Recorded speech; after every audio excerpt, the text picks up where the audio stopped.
warship 121. Go back to the Indian Ocean immediately. Netanyahu को गोली से भून दिया गया है। जी हाँ दोस्तों,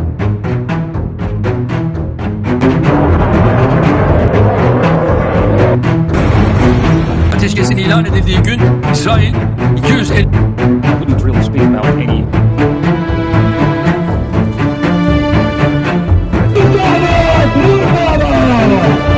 अब ऐसा लगता है कि पूरी दुनिया जो है इस जंग में शामिल होने वाली है। जी हाँ दोस्तों, तुर्की, रशिया और चाइना भी अब इस जंग में शामिल होने वाला है। क्या है पूरी खबर हम आपको आगे बताएंगे, लेकिन उससे पहले आपको बता दें कि कल अमेरिका और ईरान का डेलीगेशन वो पाकिस्तान गया था। घंटों तक बातचीत चली, लगभग 21 घंटों तक बातचीत चली और उसके बाद जो है इन दोनों के बीच में बात नहीं बनी। अमेरिका और ईरान के बीच में जो है बात नहीं बनी और दोनों जो है खाली हाथ पाकिस्तान से वापस लौटे हैं। अमेरिका जो है वो चाह रहा था कि ईरान परमाणु मिसाइल पर काम ना करे। अमेरिका चाह रहा था कि जो भी यूरेनियम परमाणु बनाने के लिए ईरान ने जमा किए हैं उसे नष्ट कर दे या उसे खत्म कर दे। दूसरी तरफ जो है ईरान कह रहा है कि भाई हम क्यों दें अपना यूरेनियम, क्यों जो है हम परमाणु बनाएं। तो इस तरह की बातचीत जो है कल 21 घंटे तक जो है पाकिस्तान में चली है। पाकिस्तान पंचायती कर रहा था ईरान और अमेरिका के बीच में, वो शांति स्थापित करना चाह रहा था, लेकिन पाकिस्तान जो है इस मामले में विफल रहा। दोनों के बीच में बात नहीं बनी। पहले जो है जेडी वेंस पाकिस्तान से वापस लौटते हैं और उसके बाद घंटों तक जो है ईरान का जो डेलीगेशन है वो पाकिस्तान में रहता है, लेकिन उसके बाद वो लोग भी जो है लौट जाते हैं, क्योंकि उनका कहना यह था कि अब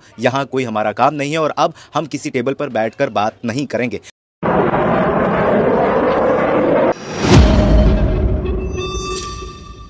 अब आते हैं आज के मुद्दे पर कि आज तुर्की ने, रशिया ने और चाइना ने क्या स्टेटमेंट दिया है इस जंग को लेकर। आपको बता दें कि तुर्की के राष्ट्रपति एर्दोगन ने कहा है कि यदि युद्ध छिड़ जाता है और पाकिस्तान शांति स्थापित करने में विफल रहता है तो इजराइल पर हमला करना हमारा कर्तव्य है। ये बात तुर्की के राष्ट्रपति वो कह रहे हैं, दुनिया वालों को एक संदेश दे रहे हैं। उन्होंने एक सभा की और सभा के दौरान जो है उन्होंने खुले मन से कहा है कि अगर शांति स्थापित नहीं होता है और युद्ध छिड़ जाता है तो इस युद्ध में इजराइल पर हमला करना हमारा कर्तव्य है। तो कहीं ना कहीं जो है तुर्की भी ईरान के समर्थन में है, ईरान के पक्ष में है। ilan edildiği gün İsrail 254 Lübnanlıyı barbarca katletti. वहीं व्लादिमीर पुतिन ने क्या कहा है वो भी हम आपको बताते हैं। जब तक चीन, रूस और ईरान जैसा देश खड़ा है, कोई भी दुनिया का बादशाह बनने का सपना देख नहीं सकता है। अब दुनिया एक की नहीं कई ताकतों की होगी और गाजा में हुए नरसंहार का हिसाब देना होगा इजराइल और अमेरिका को। जी हाँ दोस्तों, ये व्लादिमीर पुतिन है, रशिया के प्रेसिडेंट है। वो कह रहे हैं कि इस दुनिया का मालिक कोई एक शख्स नहीं हो सकता है। ये बात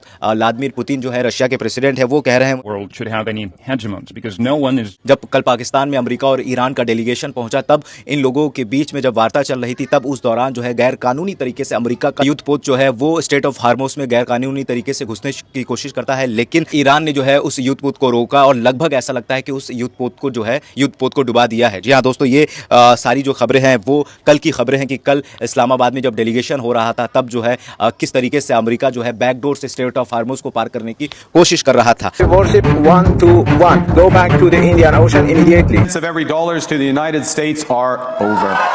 कनाडा ने यह घोषणा किया है कि वो अपने रक्षा खर्च का 70% हिस्सा संयुक्त राष्ट्र अमेरिका को भेजना बंद कर देगा। घोषणा होते ही भीड़ ने खड़े होकर तालियां बजाई। जी हाँ दोस्तों, अब ऐसा लगता है कि ट्रंप की उल्टी गिनती शुरू हो गई है। अब कनाडा ने कह दिया है कि जो भी उसके रक्षा के लिए संयुक्त राष्ट्र को जो है 70% खर्च देता था उसे देना बंद कर देगा। जी हाँ दोस्तों, ये कनाडा कह रहा है। तो अब ऐसा लगता है कि ट्रंप की उल्टी गिनती शुरू हो गई है। ट्रंप ने ऐसा लगता है कि बिरनी के खोते में हाथ डाल दिया है। ईरान से पंगा लेना जो है वो ट्रंप को काफी महंगा पड़ गया है। The days of our military sending 70 cents of every dollars to the United States are over. इस लड़ाई में चीन, रशिया भी अब शामिल होने वाला है। तुर्की ने तो खुले मन से ऐलान किया है। जरा इस ट्वीट पर नजर डालिए। चीन के कार्गो जहाज ईरान में उतर चुकी है। तैयारियों को देखते हुए युद्ध फिर से शुरू हो सकता है। I stand with Iran, do you with. जी हाँ दोस्तों, ये बात चीन कह रहा है। चीन ने अपना जो हथियार भरा कार्गो है वो ईरान को भेजा है। इनडायरेक्टली कहीं ना कहीं जो है चीन भी इस लड़ाई में शामिल होते हुए दिख रहा है। ऐसे भी चीन और अमेरिका के बीच में बना नहीं है। ट्रंप लगातार चीन के खिलाफ स्टेटमेंट देता जा रहा है। ट्रंप लगातार जो है चीन पर हमला कर रहा है। ट्रंप का स्टेटमेंट है कि मैं ईरान को 1 घंटे में, 1 दिन में पूरी तरह कब्जा कर सकता हूँ।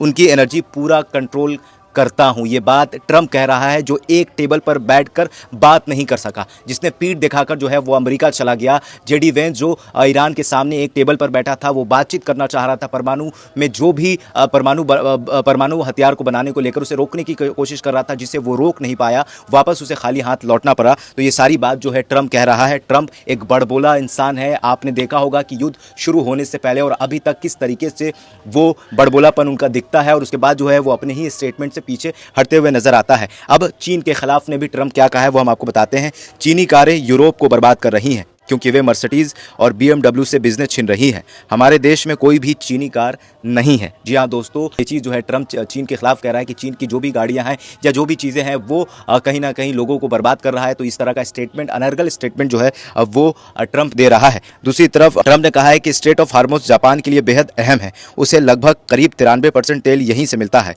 और दक्षिण कोरिया को लगभग 45%। लेकिन इन देशों ने हमारी ज़्यादा मदद नहीं की, तो हम पूछते हैं क्या आप मदद करेंगे? हम जापान में 45,000 और दक्षिण कोरिया में 50,000 अमेरिकी सैनिक तैनात रखते हैं और उनकी सुरक्षा करते हैं, लेकिन जब हम थोड़ी मदद मांगते हैं तो वो साथ नहीं देते हैं। तो एक तरह से इस स्टेटमेंट में ट्रंप का तकलीफ नज़र आ रहा है। दूसरी तरफ जो है वो धमकी भी दे रहा है, जापान को हो या साउथ कोरिया को हो। Ship 121, this is Japan Navy station.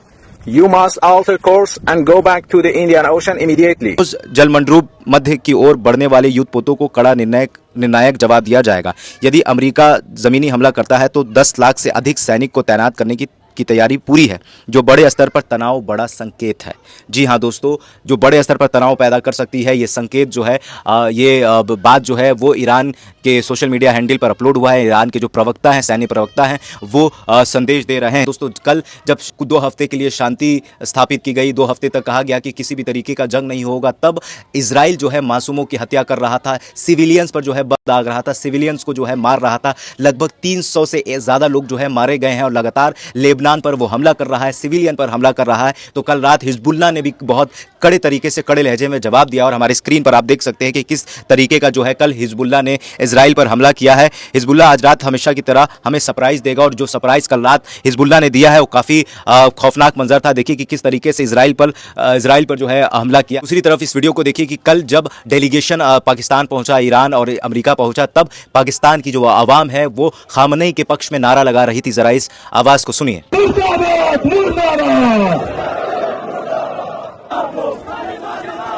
तो आपने सुना कि किस तरीके से ईरान के पक्ष में जो है नारा लग रहा था, खामेनेई के पक्ष में नारा लग रहा था पाकिस्तान में, जब डेलीगेशन अमेरिका का पाकिस्तान पहुंचा हुआ। तो दूसरी तरफ कल नेतन्याहू को गोली भून दिया गया है। जी हाँ दोस्तों, ये स्पेन की खबर है। आप देखिए कि स्पेन में कल एक सड़क पर इजराइल नेतन्याहू का पुतला बनाया गया और उसे जो है गोली से भून दिया गया है। बहरहाल इस खबर में इतना ही मिलते हैं अगले खबर में। बहुत बहुत शुक्रिया।